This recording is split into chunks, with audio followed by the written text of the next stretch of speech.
Shut up and sit down.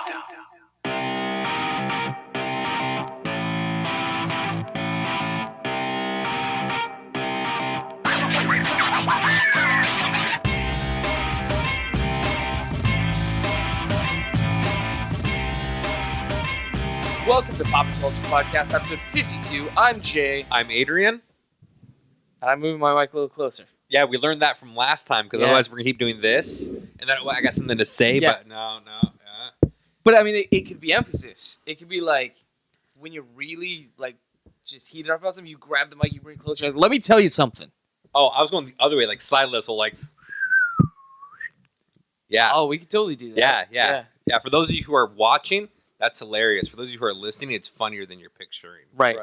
Although you're wondering why you're hearing a toilet flush right now. I think I put the wrong sound effect in. Oh. We'll get it in post. Is there a second? You know what? Reshoots. We'll drink on it and talk about it later. There we go. So we are drinking what I brought last week. Yes. Until I got surprised by Ben & Jerry's, which is the Black Raven Brewery. They're located in Redmond, which is why I picked it up. And it's their second site Scotch Ale. I love Scotch ales. I know you do. They're like in my top 3. Right under what? It's Porter's definitely Stout. number 1. See, it's hard because like porters and stouts are so close. Even if you go on certain websites, it's the porter and stout section. Whereas, a Scotch would definitely be somewhere else. A red would be somewhere else. A pale would be somewhere else. So Scotch might be number 2. I bought some of the beer we had last time at D&D, and I also brought chocolates. Okay. You know what really drowned out the flavor of that beer? Chocolates. Yeah. Yeah. That's unfortunate. A little bit, but oh well. And I also had a piece of chocolate before this beer. Salud.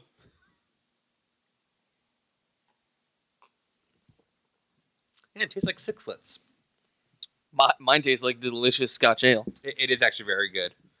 For those of you who don't remember Sixlets, I don't even know how to describe them. They're like round, not as good M&Ms. I was going to say, it's like a slightly lesser quality of M&M that they forgot to squish. Yeah. But the ones I have are all silver. Like normally they were yellow and green and orange. And brown. The ones I have are all silver, so it looks like you're just chomping on some ball bearings. That's exactly what it does look like. Anyways, let's get back to Black Raven Scotch. It is delightful. It is fantastic. I had never had anything from Black Raven until you started bringing it a couple weeks ago. Mm-hmm. More or less a good brewery. They're a great brewery. I really enjoy their beers. I actually quite enjoy going to the brewery itself. It's across the street from the gym I don't go to, but I'm enrolled in. Yeah. And really good prices on the growler, really good prices on the pints. Always a nice selection. Staff's helpful. They don't do food there. But you can order in. You can order in. Yeah. You can bring in food. And on the weekends, there's usually a food truck in the parking lot.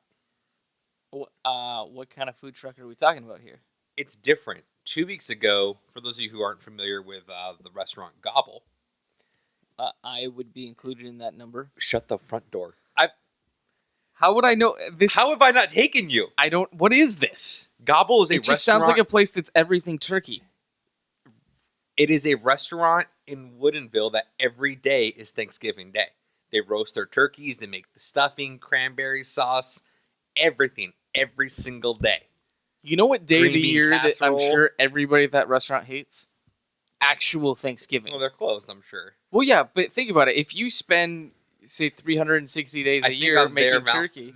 For that day, for their Thanksgiving, they get Chinese. Right? Yeah. They would have to. But I mean, I'm thinking like, hey, I just work the counter here. I have to go hang out with my family and fucking eat the thing I cook every goddamn day. But it's so good. Turkey pot pie. They use the leftover turkey from the day before to make turkey sandwiches. Like, it is Thanksgiving every fucking day. How long has this place been around?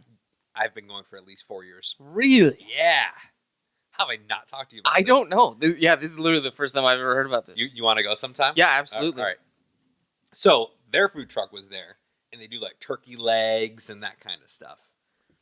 When I was there a couple nights ago driving, I guess a week ago now, to pick this up, it was a Mexican infusion truck. I didn't see what it was because they were pulling out as I was pulling in. Okay.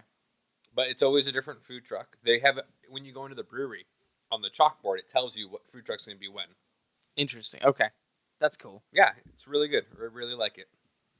I'm needing to get more into the food truck stuff now that I'm working downtown. Because Yeah. working in Everett, I was like, there's no food trucks here. Here's a problem with food trucks. At least it was this way for me in Bellevue when I was working at the law office. The food trucks cost more than going to a fucking restaurant. I know. But they're quicker. No. Well, No, they're not. they can be or they cannot be. It depends on when you hit it. By the time I get to so I could, for instance, I could walk to Rock Bottom. Right. Okay. I can call in and order Rock Bottom before my break starts. Tell them I want XYZ burger, no fries, blah, blah, blah, blah, blah. Walk down, pick it up, go back to the cafeteria, eat it, and get back to my office quicker than going, waiting in the truck for the food line, getting their food, then going back, and it was still cheaper. Okay. The benefit of the food truck is sometimes you want those eclectic foods. Right. Like sometimes you're right, I do want a waffle for breakfast, and that food truck is going to satiate that need for me. So you know how I've cured that problem? I work across the street from the market now. I don't think there's a single food item I could want that I can't walk across the street to the market and get. That's very true. So day one, pierogi. Line's so long. There was 10 people ahead of me. It took maybe 3 minutes to get through. Because the nice thing about pierogi is everything's there. You say, I want that, and then they pull it out. Done. Same with dim si mao, the dim sum place. Oh, so good. Today I went to Los Agaves and got tamales. Because there's nowhere around here I can go and get good tamales because I don't speak Spanish. I wanted to talk to you about this, Jay. Okay. It's something that I've experienced, and I was super pleased with. First, there's a better place for tamales at the market. Okay. You know, if you keep walking down as if you were walking away from it, on the right-hand side, for all those of you who have been to the market, close your eyes and picture this with me. Okay. So you're as if you were leaving the market on your right-hand side. You're passing the pierogi place. Uh-huh. You're passing the dim sum place. You're passing all those places. You're going right before you get to the grocery store. Okay. There's a little Mexican market there. And on the wall, they just have, like, spices, like corn husks, like all the kind of Mexican market stuff. And if you go in and then hook to the right, there's a woman who works there. She's a very sweet old woman who makes killer tamales. Okay. Fucking killer. I'll have to check that out after tomorrow when I finish the leftovers I had from today. That's fair. Because I'm used to Americanized tamales that are kind of smaller. Mm-hmm. So with no filling in them? Yeah. Yeah. And it's like the yellow corn husk.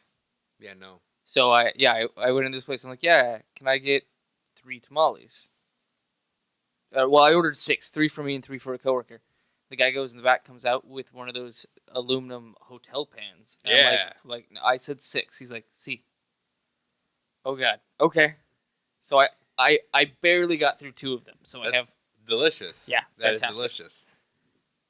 Trader Joe's. really.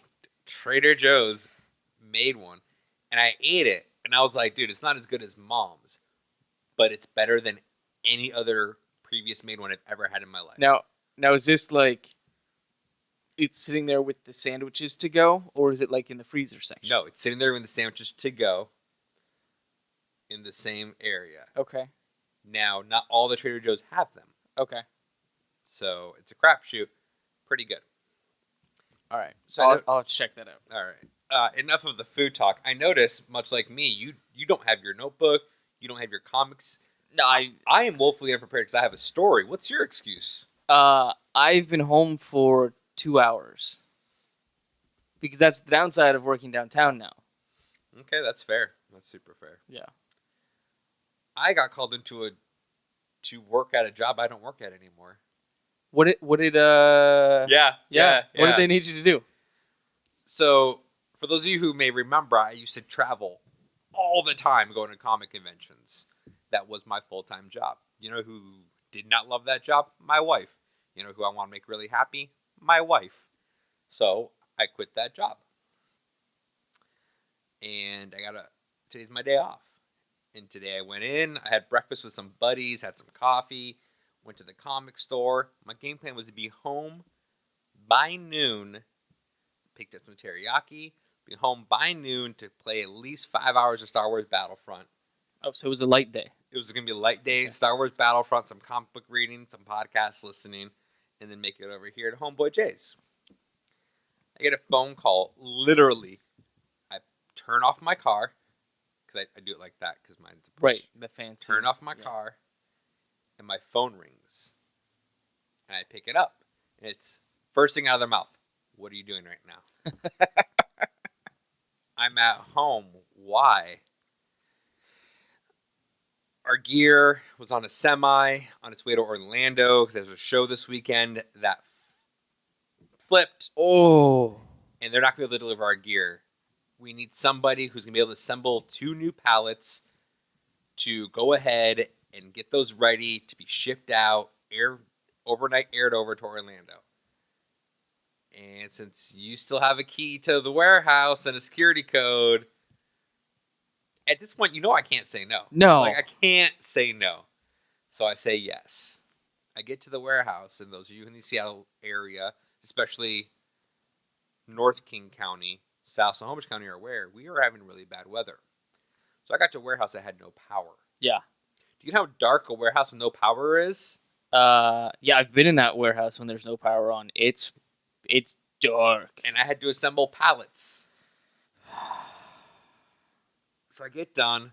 I assemble the pallets. Everything's built. But I can't print out the bill of landings, which is what the freighters need for the information because there's no power. Right. So I'm like, okay, I guess I'm going to FedEx. Downloaded it onto my phone, plugged it in a USB drive, got the information off my phone onto a USB drive. Go to FedEx, print it out, come back. Guess who has power? Oh, nice. I'm just like, you sons of bitches. Sons of bitches. Fine. Shipment gets picked up about 4:30. Ooh. Get home at 5. Have dinner. Now I'm here. And I'm like, well, my comics are in my car with my notebook. And I brought it all inside like a schmuck. And even my wallet's at home. So let's hope I don't get pulled over. Nice. Right? Yeah.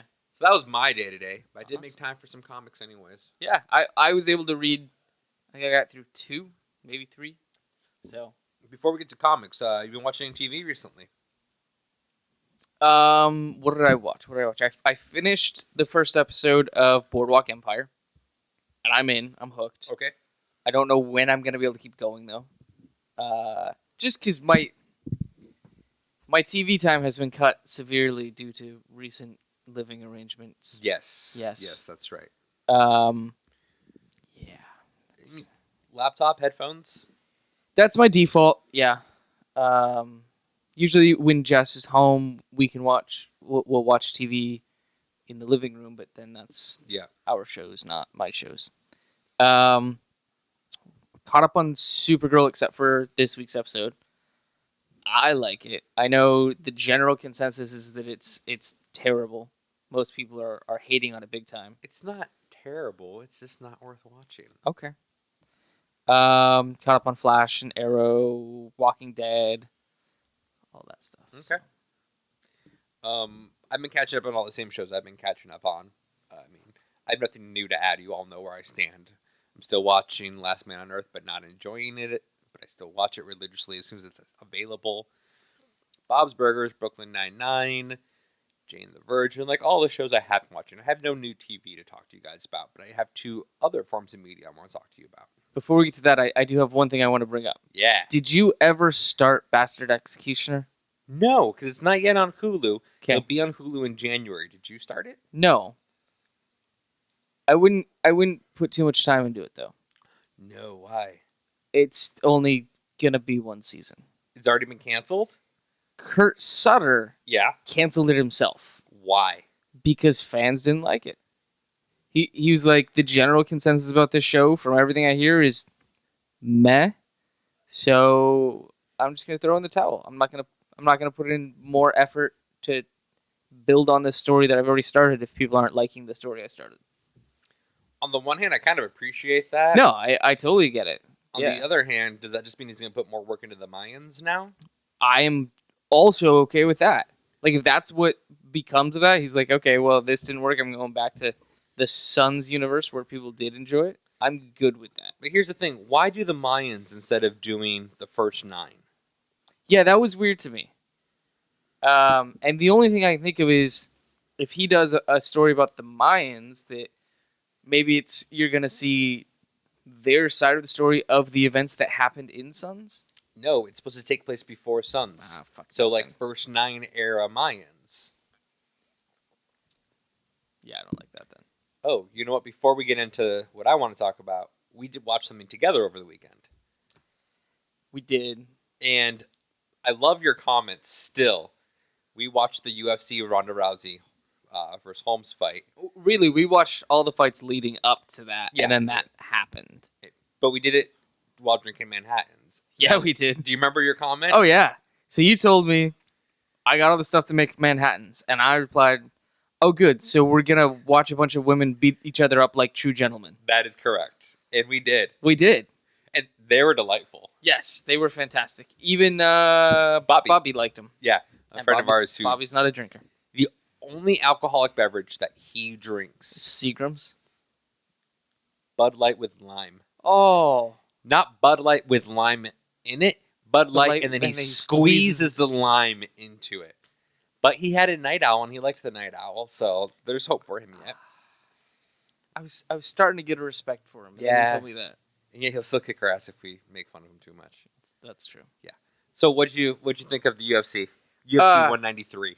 I thought that the preliminary fights were pretty good. The main event was just horribly disappointing. Like, not even because Rousey lost, but she was unconscious 30 seconds into the first round, and her feet just didn't know rocked. it. Yeah. She got rocked from the word go. Yeah. So, I don't know. I'll be interested to see what the rematch is like, because there's definitely going to be a rematch. Yeah. For those of you who have been living under a rock and don't know, Rowdy Ronda Rousey got rocked by the preacher's daughter on a Saturday night. And when I say rocked, I mean, like Jay had said, from the very beginning up until she got knocked unconscious and went to the hospital. Oh, yeah. Post. She just got worked over, like ridiculously worked over. Yeah. You can tell she's definitely not used to going up against an opponent that can... And so her typical strategy is go out, swing hard, and knock them off their feet right away. Yes. And she wasn't even swinging. So she did try... So it's not even that she swings and gets him down. It's the same hip judo throw. Yeah. And she couldn't get Holmes in it because Holmes' arms are too long. And she's a striker. Like, she is a former Olympic women's boxer. Right. So coming into that, she got knocked in the face. Like you said, 30 seconds into it. And the part I love, though, is after the first round, how her trainer's telling her what a good job she's doing. Just keep it up. No, she was doing... If the plan was to get knocked out and just collect a paycheck, she was doing a great job. But, yeah, that was disappointing. But the fight before that was really good. Yes, where the other women beat up each other up for 5 rounds. Yeah. That was actually, I think... Nah,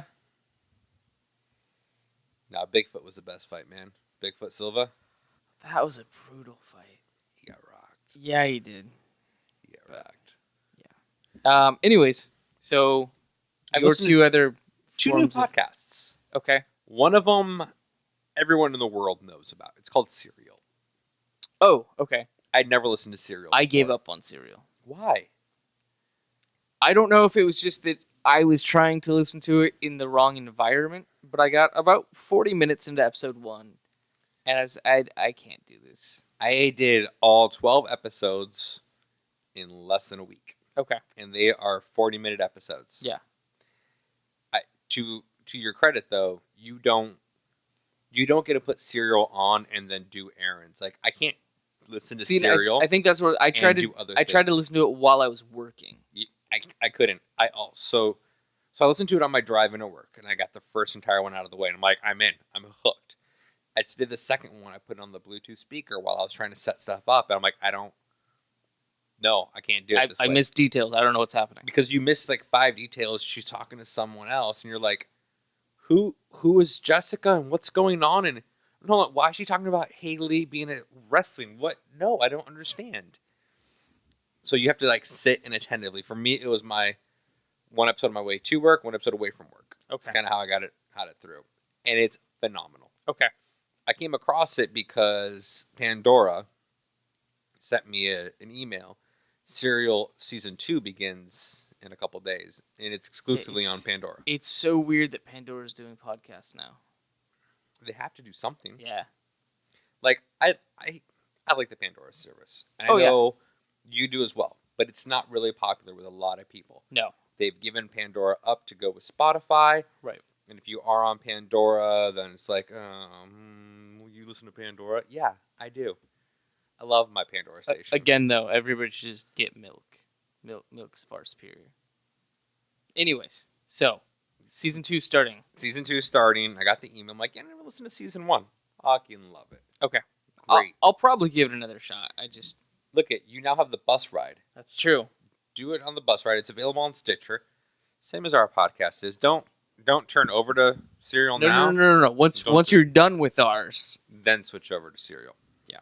But yeah, really good. I really enjoyed it. For those of you who are not familiar with it, it is about a journalist named Sarah Kronig. It's Church Kronig. Is it Kronig or Koenig? Something like that. Something Scandinavian. She's Jewish. Scandinavian Jewish. What? Oh, okay. You don't think there's Jews in Denmark? No, I don't think they have any religious affiliation. I just think they just smoke weed and like eat cookies. That's not Denmark. I feel at this point Amsterdam's taken over all the kind of Swedish areas. I mean, they're neutral for a reason, right? I assume they're just lethargic from the weed. Okay. No? No. Yeah. No. Come on. They wear their wooden shoes. All those Scandinavian, Hollandish, Denmark, it's all one place nowadays. You know that's 2 totally different countries, right? Oh, I've actually been referring to like 3 countries at this point. Yes, Yeah. I'm well aware. Okay. The Danes and the Nords hate each other. My eyes are bluer than yours. Shut up. That's their argument. My hair is blonder. There's no brown tinge. Anyways, okay, so Serial. She's a journalist and is one of the featured journalists on This American Life. Right. She decided to start a podcast called Serial, where they do an in-depth analysis of a murder case. The murder case is a gentleman who committed a murder 15 years ago while he was in high school. His name is Adnan Syed, who murdered his Korean girlfriend, Haley. So the whole thing evaluates it because he still is adamant that he's innocent. So the whole 12 episodes goes into everything, like the state's case, because since it went to trial and then a mistrial and a second trial, everything is public record. Yep. So they go into an in-depth analysis. What I thought was really nice is at the first couple episodes, it's her talking to Syed, and then it's her talking to a couple other people. And as the podcast is growing in popularity, people are now coming out of the woodworks and contacting her. Witnesses that were never approached to say anything on the stand. 1, 2, 3, and the other. The hard part with it is you don't know at the end if he's innocent or not. Right. She presents enough information to sway it both sides. Yeah. It has been released, though, that he is going to have a new trial, an appeal. Yes. Yeah. So hopefully, I listened to it. I don't know if he's innocent, but I don't think the evidence is strong enough for him to be in jail for life. Well, sure, and it's just way too murky. The way the justice system is supposed to work is that you have to prove beyond a reasonable doubt that the person is guilty. You're innocent until proven guilty. Yeah. So and I've heard this from a lot of people, with all the things that are presented throughout the progression of Serial, there's enough there to cast a reasonable doubt on his guilt. Huge doubt. So, and she even hires like forensic experts. They hire like professionals to evaluate it and do this and that. And it was one company that they hired. Not a company, a advocate group, whose specific job is to evaluate the cases that they think that the prosecution or defense dropped the ball on. So they got in touch with it. So they're taking over now. So Serial season 2, I have no idea what it's going to be about. It's not going to be about the same case. Okay. It's going to be something different. Interesting. but I really enjoyed it. Okay. The other podcast I listened to is called The Message. Yeah, this one's not so well known. No, but I'm also wondering what path we're about to go down here. Brother, let me tell you about Jesus. Oh. All right, let him in your heart. Let him in your heart. Just pray with me for a moment. No, it's not about that. Sorry, I don't like Christmas decorations on my Starbucks cup for a reason. And yet there actually is. I know. And I've been telling people that, and they're like, really? Yeah, you can I'm buy. like, yeah, fuck you. If you cared about the planet, you would know about this. Right? So those of you who... Did I rant about this on air already? I don't know. Or did that I we just did. rant about it in person? I think it's been in person. Okay, before I get to the message of the podcast, I'm going to get to the message Starbucks. First of all, guess what, guys? Starbucks is a company. They don't have a religious affiliation. Also, if you're worried about them being Christian or not Christian, the way they spend their money, I'm pretty sure they're not Christian. That would make sense. With that said, they're fucking holiday cups. So what if they're red? They also provide these plastic cups you can buy for $2 and reuse them and get 10 cents off your refill. So if you drink as much coffee in Starbucks as I do, it pretty much pays for itself on the refill portion. Yeah. But that one says joy on it. It has Christmas decorations and all this other stuff. They also released the 2015 Red Dot collection, which is their ceramic cups, which has Christmas decorations up the fucking yin yang. So just because that their disposable paper cup is solid red doesn't mean that they hate Christmas. It just means that cup is solid red and everything else has Christmas decorations all over it. And some Hanukkah decorations. And one has a Kwanzaa colors. Is there? Nice. Yeah, there is. I was going to say, Howard Schultz is a terrible Jew if there's not a fucking menorah on one of these cups. Yeah, but okay. It's the Star of David and everything. Nice. Whatever. I want to get that one. Okay. It'll make me better with money, right? Yeah, that's absolutely how it works. Suddenly I become a producer in Hollywood. Better with money. But my nose gets real big and my hair gets real curly. The comments made here by Jay is not supported by everybody. For those of you listening to this on Friday, Shabbat Shalom. I wish you the best. Enjoy your fish. Have some gefilte fish. A little white fish salad goes a long way. And Can I get a matzo ball with that? Oh, I love a good... There's actually a place in Bellevue that I've been craving some matzo ball soup from. I digress. It's called Gilbert's. It's on Main. Delightful. Don't get the turkey sandwich. Anyways, The Message. Uh-huh.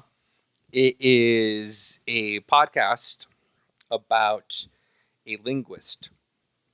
And she has been wanting to work with these two other linguists who are huge in the field. Like, she is recently out of grad school. She's been wanting to work with these people.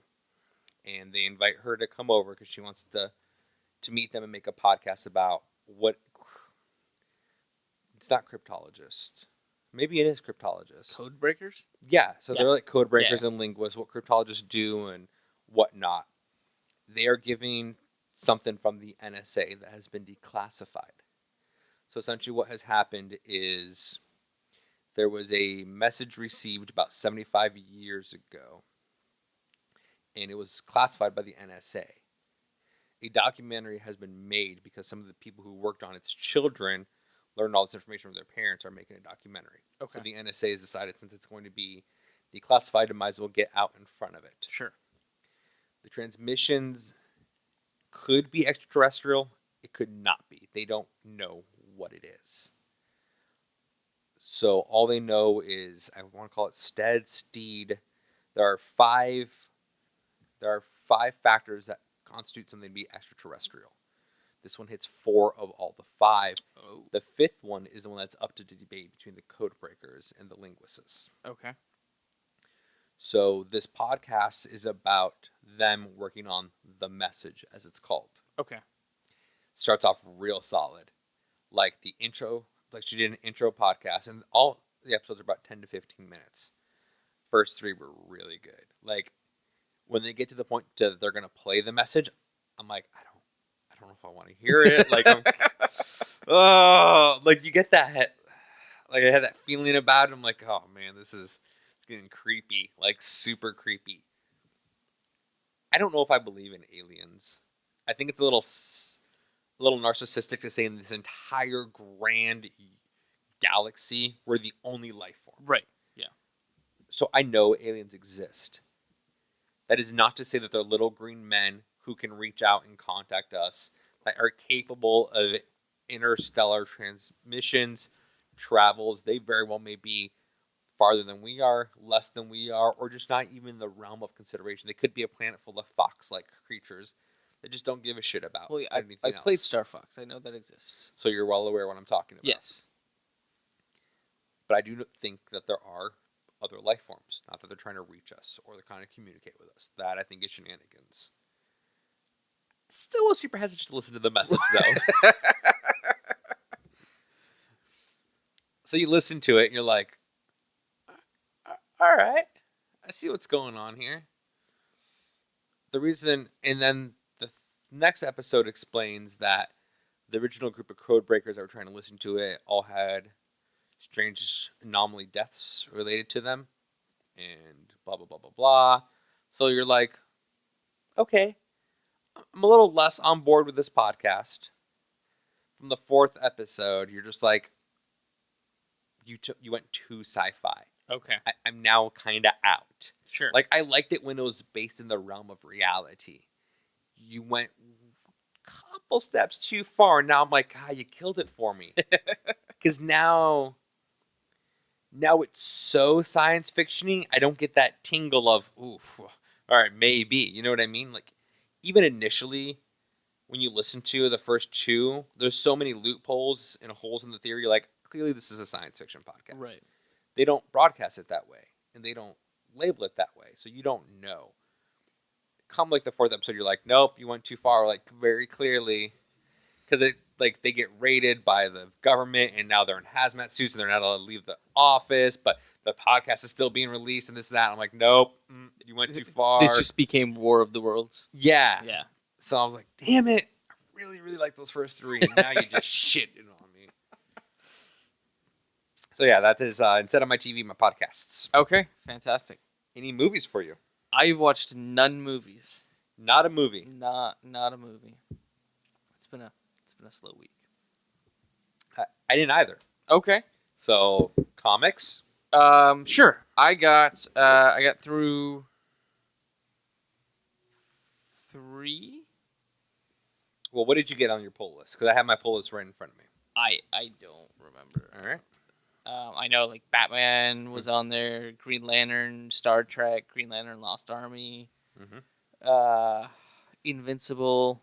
Yes. Which I have not read. I've not read that one either. And then Batman and Robin Eternal. Yeah, because Batman was last week. Batman Robin Eternal was this week. Oh, you're right. Yeah. Titans Hunt. Yeah. And then The Beauty, Extraordinary X-Men. Extraordinary X-Men. I think that might be it. All right, so my pulls this week are Action Comics 46, The Beauty 4, Black Knight number 1, Earth 2 Society number 6, Extraordinary X-Men 2, Futurama 77, Green Lantern The Lost Army 6, Kanan 8, Huck 1, Rat Queens 13, Red Thorn 1, Star Trek Green Lantern 5, Star Wars 12, Star Wars Vader Down 1, Titan Hunt 2, and the Superman Wonder Woman hardcover Volume 3, even though I also buy it in single issue. I don't even get it in a single issue anymore. That comic was shit. It's fine. I like the art. It's pretty pictures. It's like when you're dating somebody and all your friends are like, "Why are you with them?" You're like, "No, they're cool. It's fine."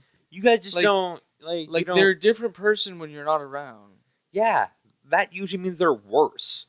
Yeah, right. Like, you put your best foot forward in front of other people. If you're different behind closed doors, that means you're a bigger asshole than you are in front of everybody else. Yeah. No thanks. Yeah. No, I used to make those justifications all the time for a girl I dated. Like, guys, no, she's not that bad. She's not that bad. She was way worse than that. Yeah. See? Oh, my God. I'm just afraid of what my wife justifies to her friends. Right? No, you guys don't. You don't get it. When he's tired and docile, he's very loving. When he doesn't have energy to be an asshole, If he's okay to be around. Come that third whiskey before the sixth one, he's great. Yeah. Anyways, so what did you read you want to talk about? So I'm gonna talk about Black Knight #1 because it's kind of one that came out of the woodworks for me. So kind of now, thrown when up. you're reading it, did you get a paper cut and think to yourself, it's just a flesh wound? No, not that Black Knight. It is not that Black Knight. Okay. It is the Marvel Black Knight. Oh, from Excalibur. That's what I know him from. He was an Excalibur. He was also an Avenger, Eh. and his history dates all the way back to Arthur, where the original Black Knight was Right. from. Yeah. Mm-hmm. So this Black Knight is Dane Whitworth, which is the same one we're familiar with before Secret Wars, so nothing's changed. He's still trapped on Weird World. As in with The Weird? Or no, that was DC. The Weird is DC. Never mind. There's a character in DC called The Weird. He hung out with... while he was avoiding the Noid? Like, what? I don't even know what you're talking about, man. No, there's a character in DC called The Weird, and he hung out with Adam Strange. Oh, that I could totally see being a thing. Okay, yeah. No, Weird World, which is one of the weird worlds from Secret Wars and whatnot. He has created New Avalon, is what he calls his kingdom. Okay. And he is the ruler and king of this kingdom. And for those of you who are not familiar with the Black Knight, he has the Ebony Blade. The Ebony Blade, essentially, it's only a matter of time until it starts corrupting your soul. And it's been passed down since the days of Arthur. Eventually you become corrupt. It eats away at your soul when you either get rid of this, find a way to find the strength to get rid of the sword, or somebody ends up killing you, and then the sword goes down to your child. Okay. So he was talking, he was having a dialogue about he's not sure if the sword is taking over or if he was still in control. The way he became ruler of this kingdom is he chopped off the old king's head. Oh, lovely. Now, he was saying, well, he's an evil guy, but we don't know yet. All we saw was that one panel. Okay. The other thing that happens in Weird World is artifacts of our world randomly fall into it. Like, he just came across a World War II German U-boat. And he found some POW effects, and there's an image of Captain America, and he's like, of course. Nice. So, it is a complete setup book. It explains who his right hand is, who his bodyguard is, all those kinds of things. And it just sets up the premise of Weird World, his new Avalon, what the Ebony Blade is. Because, let's be honest, a lot of people are not familiar with the Black Knight. No. And then he's explaining to his bodyguard, when the invaders come, and one day they will come, you must stop them from reaching me. Obviously, at the very last page, the invaders have arrived. Of course. And it's the Uncanny Avengers. Okay. Captain America and Deadpool and whatnot. Sure. So he doesn't want to go back, and he's afraid they're going to try to make him go back. First issue was good. I take that back. The first issue was better than I thought it was going to be. Okay. I'm intrigued enough to continue to read it. I have a feeling, though, that there's not enough in it to keep that series going for me. Okay. Like, I can see maybe a mini-series out of this. Sure. But how you're going to spin this into a full series, I don't know. Right. I feel like that's kind of the status quo at both Marvel and DC. Is they launch these series that really have no core behind them to keep them going, not enough stories to really make them ongoing, but they mark them as ongoing, and then at issue 12, they're like, oh, we're canceling the book. Well, no, that just means you made a goddamn maxi series. Yeah, why not just be like, yo, this is going to be a mini-series, it's going to be a maxi series, this is all we got in us. Guess what? The Black Knight is not deserving of full title, but I got this. It's like fucking Squirrel Girl. Like, how is that a thing? Don't even get me started. I'm just going to be angry. Okay. I'll be so angry. It's going to drive me nuts. When I read The Mighty Thor. Oh, my God. I couldn't even make it through that book. No. It boggles.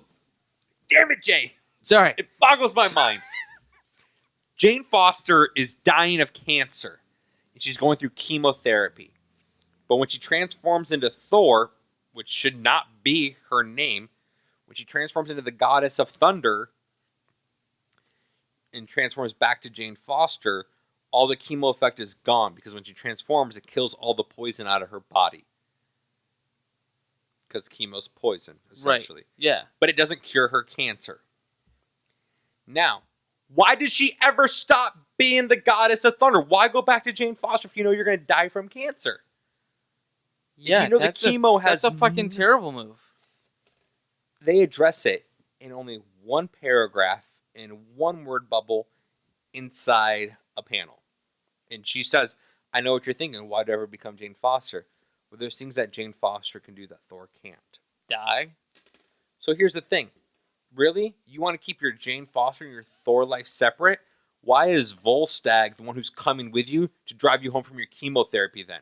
As he's sitting in the waiting room drinking beer in his fucking purple festival. I'm like, oh, fuck you. Just fuck you. I was so angry. I didn't finish it. I flipped through the rest and looked at the pictures. What did you read? So I read, first of all, I read Titan's Hunt. Was it good? I'm confused as all fuck about this book. About the continuum and what is and what isn't? Yeah. So apparently this book is supposed to resolve all the questions. Okay, so you've got Dick Grayson in this book, who I take to be the same Grayson as the Grayson book. That's what I'm assuming, yes. Okay. How the fuck does he not know anything about Atlanteans? So in this book, in the last issue, there was the scene where you read Garth. issue 1? Yeah. Yeah. There's the scene with Garth and the people are trafficking Atlantean body parts. So in this issue, it opens up with him in the Batcave trying to figure out things about Atlanteans. And he's asking Alfred, like, hey, Alfred, what do you know about Atlanteans? And he's like, oh, they swim and apparently sink if you know anything about the city. Did Alfred have both hands? I don't recall. But his hair was also black, which was weird. Because isn't it like a grayish usually? Yeah, a lot of people do black hair for Alfred. Okay. But I'm like, Dick, if this is the Dick Grayson that we know, like, he's been doing this for a few years. We all know who Aquaman is. Exactly. So I'm like, definitely knows who Aquaman is. why would he be asking, like, what do you know about Atlanteans if this is the Dick Grayson we know? So now I'm wondering, are they saying there's another parallel universe where Dick Grayson has become an agent of Spiral? And if so, fuck you. But yeah, so it's just weird. I don't, like, obviously this is an amalgam of a mashup of different universes post convergence. Different universes converged is what you're saying? But I really want to know, like, if you're posing this Dick Grayson as the Dick Grayson from Prime or whatever the fuck we call Earth 1 now, like, why would he not know this thing about Atlanteans? Like, why would he not know about Atlanteans when Aquaman's been around for a while? Yeah, it's just shitty editing then? I think it's either shitty editing or they don't know what they're they don't know what they're doing. And then you got the Roy Harper thing, which is kind of fucked up too, and I don't know. Like, obviously I'm going to keep reading this because I want to figure out what the hell's going on. But we have 12 issues to read. It's infuriating at the same time. Like, if it really is just the normal Dick Grayson and he doesn't know anything about Atlanteans, I'm going to be pissed. Well, yeah, that makes him a fucking idiot. Yeah. And that bothers me alone. But you said you got Batman and Robin Eternal. I didn't read it yet, though. No, what surprises me is I thought you were done with the weekly Batman titles. No, so I've been reading this one. Because this is issue, 6 or 7 It's now. issue 7. Yeah, so I've been reading it. Okay. And part of it's because it's only half a year. It's only half a year. And so far, it's making more sense than Batman Eternal ever did. Batman Eternal, I think, for me, was smart that I read it in trade. There were 2 stories in that could have been taken out completely. Right, but I had to deal with them. You did. Like the Batwing story. Fuck that. That could have been removed completely. Yeah. So. And then Batgirl and Red Hood having a thing, not having a thing, that whole thing could have been kicked out as well. Yeah. So. And the other thing I read that I want to touch on real quick is Extraordinary X-Men #2. I want to like this book. You're not going to. I know I'm not going to. And I think it's half because it's probably going to end up being bad storytelling and half because I didn't read all the shit leading up to this. So I still, they're still talking about the Mpox. which apparently... hate that they call it that. Fucking hate that they call it that. So apparently, once the mutants are exposed to the Terrigen mists, they can actually transfer the sickness that they get from it. It's a communicable disease now. And they're calling it Mpox. Also, Cyclops is fucking dead. That's the part I don't get. So what they're saying is there's like a 6-month gap between when they went into Secret Wars and when this takes place. So as time goes on, they're going to fill in what happened during that 6 months. But here's what I don't get. Cyclops died during the Secret Wars. Okay. So did Doctor Strange. And yet, Doctor Strange is back alive with his own title. Is it the same Doctor Strange? It's the same Doctor Strange. Okay. Because there are certain people who came from the timeline to stop Doom. Right. Stephen Strange is the same Doctor Strange because he knew it all along and let Doom do it anyways. And was his right hand. And then he got killed. So it is the same Stephen Strange. Okay. So what the fuck? I don't know. But now you've got... apparently they've released the... Or they in the last couple pages of this, they said where X-Haven is. Which X-Haven's where Storm and all those guys are hanging out. It's in Limbo. Which is telegraphed like in the entire issue before they reveal. As in Illyana's Limbo. Yeah. So Illyana had set up all these spells to conceal it from the rest of Limbo. Sinister shows up at the end of the issue, knocks Illyana out, and all her magic dissipates, and now X-Haven is exposed to Limbo. Also, Old Man Logan's in here, which is kind of fun. Yeah, Old Man Logan is in it. Which he just... Nope, I'm done. Damn it, X-Men. Right? I really wanted to find an X-Men book that I could love again, because that's what got me into comics. And I'm like, this is a number one, I'm going to hop in. And I'm about to hop back out. Maybe Uncanny X-Men. Where Magneto and the Brotherhood of Evil X-Men? Maybe. It's just hard, because like I said, I haven't read consistently in a number of years. So much stuff's changed. Now, like, you've got Uncanny Avengers, Uncanny Inhumans, like, everybody's on everybody else's team. Yep. Everybody's sleeping with everybody. I don't get it. Thank you, DC. Thank you. Thank you, Image. I feel like DC's still fucking some stuff up. Excuse me. I feel like I had an allergic reaction to what you said when you said fuck you, DC. Yeah. I'm real sad now. Let's have another beer. Okay. Have a great week. See you next time.